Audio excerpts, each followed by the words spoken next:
when it comes to movement and quickly unlocking movement, unlocking power, unlocking performance, it's all about rotation. Rotation is the name of the game. It's $1 million secret. That really shouldn't be a secret. Something I harp on every single seminar I get, every single podcast I go on. And let's sum it up again. So rotation is the name of the game. What I mean by that is rotation unlocks everything. So every joint in your body rotates. Yes, even your elbows. Yes, even your knees. And in order to do all 6 planes of motion, so the 6 planes of motion are flexion, extension, abduction, abduction, adduction, and then external rotation and internal rotation. And it's all relative to anatomical positioning. So if you get somebody to rotate better, flexion, extension, side bending, or abduction, adduction will also improve. So long as there's not an acute injury, meaning you don't have an ACL tear, you don't have a meniscus tear, if you go after rotational drills for your warm-ups, whether it's for a sport, for lifting training, bodybuilding, powerlifting, just activity in general, you feel stiff, you have pain. If you get your body to rotate better, everything improves. So how the hell does rotation help my shoulder? So when I am flexing my shoulder, right? So my hands by my side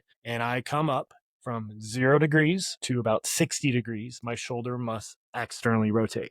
As I go higher from 60 degrees to 120 degrees, my shoulder must internally rotate. And if I go above 120 degrees, my shoulder must externally rotate. Now, what happens in a bench press? Well, I'm getting shoulder extension. So as I go from 0 degrees, so arms by my side, to actually extending my arm behind me, I have to internally rotate. So anecdotally, what I have realized is different sports typically favor one style of rotation or the other. So like, for instance, strongman is more external rotation driven. Powerlifting and bodybuilding is more internal rotation driven. So instead of spending 20 to 30 minutes of essentially what I jokingly call movement masturbation, where you're like doing some foam roller stuff, you're doing drills for flexion and extension, then side bending, and then rotation, like screw all that. First of all, I want to know what the hell you do for a living. So you have 20 or 30 minutes to warm up and then start your workout. Must be nice. But it's a lot of waste of time. So what I ask patients, what I ask clients, you give me 5 to 10 minutes. Right now, should be based on your unique, biomechanical, what I like to call areas of opportunity. So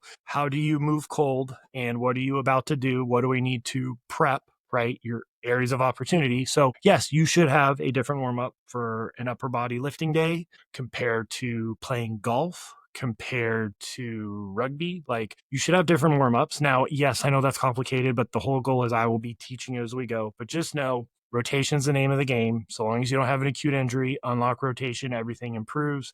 That's how you use your assets, pun intended. If I cannot internally rotate at the hip, which is more common with males than females based on our unique pelvis structure, you're going to have a hard time generating maximal power, right? Because in order to fully lengthen the glute, we must have internal rotation of the hip. You're losing and leaving a lot of power, acceleration, mobility. Internal rotation of the hip has been directly tied to low back pain, independent of whether you're active or not. Like rotation is the name of the game. Unlock rotation, everything improves.